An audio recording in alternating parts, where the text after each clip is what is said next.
huge, and I was like, oh, that's kind of cool, man. You guys have like a big backdrop like Foreigner or Boston or Journey, right? And they get up there and they're playing and kids are moshing and everything. And I was like, this is so crazy. And then in the middle of that song, this giant 20-foot flame shot out of the mouth of the tomato above all of our heads, and I was like, ah! And I was like, and I'm sitting here and I'm like, there's a riot going on and people are bleeding and they're falling, and now there's fire on my head. Holy shit! And I was freaking out. And at the end of the night, I walked out of that venue and I was like shell shocked.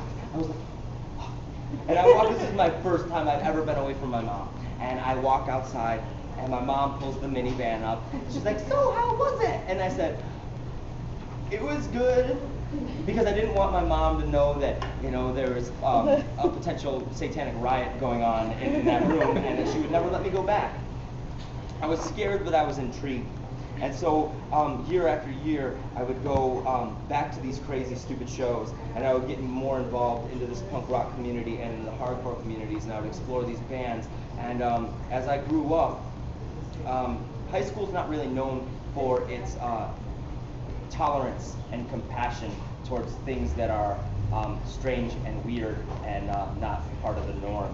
And so as I got more and more into this culture, the weirder and weirder I acted and I looked, and my personality became. And people didn't understand it in my town. And I'm not going to tell you that I came from the hood or anything like that, because I didn't. But I definitely came from a place that had its fair share of bullies, gangbangers, hoodlums, and insecure people who like to take out their aggressions on smaller and weaker people.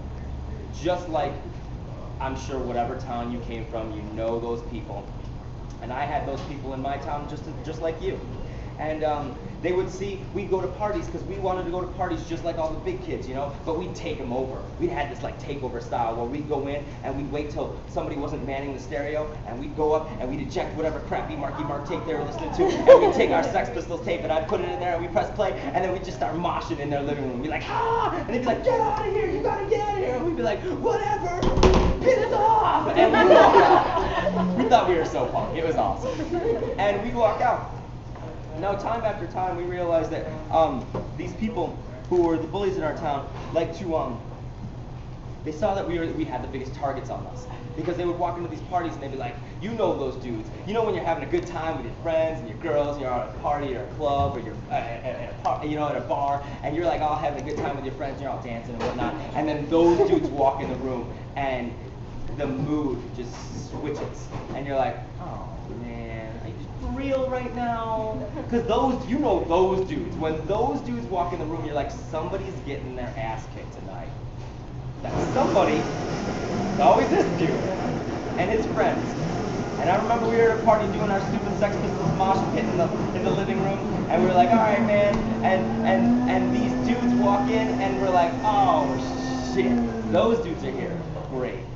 And I said, I know how these parties end up. Let's get out of here before we get our ass kicked.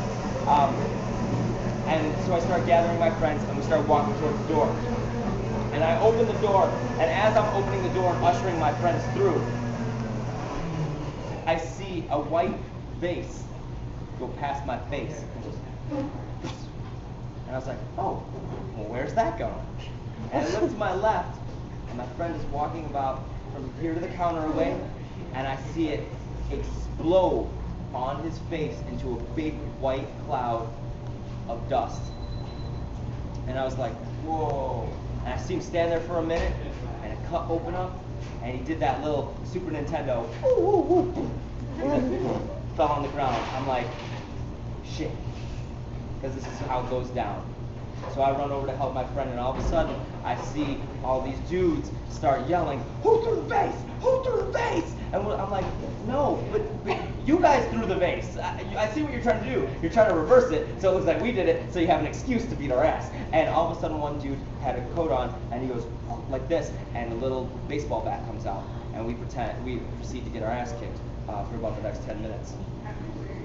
A few years later, a friend of mine is having a little party in her backyard. It's a bonfire, and she's like, yo, why don't you come up to my party? And we're like, oh, okay, cool. So me and 4 of my friends roll up to this party.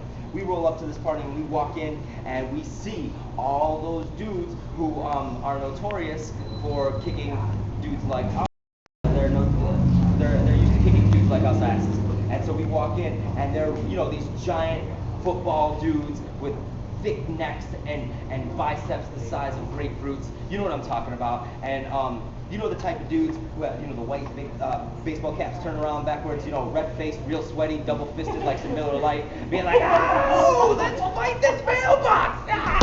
And those dudes. And you know what's funny is that when dudes do this, I think they're exuding like all this machismo, and that they're so masculine, and that some girls they're impressing chicks. Look, I got 2 drinks in my hand, as if any girl ever in the history of women has walked into a club or a bar or a party and said, wait a minute, ooh, look at how red-faced and sweaty he is, and he's got 2 beers in his hands. I'm going home with that dude. And we walk in and it's that kind of party, and I said, okay guys, look, this is how it goes down. Usually these dudes beat our ass, but we're not getting our ass kicked tonight. So we're going to stay over here. We're going to chill out by the house. We're going to let them go over there. They're going to have their little spot. We'll have our spot. No dirty looks, no nothing. We're not going to get in a fight tonight. And they're like, yeah, okay, cool, man. We don't like getting into fights either. Cool. Okay. And as the night progressed, somebody started getting their ass kicked. Who? I don't know. Some dude. He's laying on the dirt. And there's about 5 football players who are like these giant like WWF wrestler dudes, and they're just like, stomping on his face. Now, violence is one thing when you're hearing it in a story, when you're reading it in a book, when you're seeing it on television. It's another thing to watch it go down in front of you. It's another thing to see a man getting his face stomped by 5 dudes, and it's ugly, and it's messed up. And one of my friends decided to jump in and say stop. And he jumped in and he's like, look, man, look, he's almost unconscious. Look how messed up he is. Just chill out, man. Leave him alone. Leave him alone. And somebody shoved my friend. My friend isn't really known for being the most level-headed dude or to back away from fights, and I know this. And so I jump in the middle. I'm like, no. I'm like, no. Hey, man, we're not about that. That's not why we're here, man. Look, man. Remember, we said we weren't going to fight. I was like, yo, man, I don't even know this dude. You want to beat this dude's ass? Hey, man, more power to you. I don't even know him. I'm like, I'm going to take my dudes and we're going to go. And when I was saying that, somebody took me and shoved me. And I fell to the ground. Now, I'm like my friend's little effeminate mascot, right?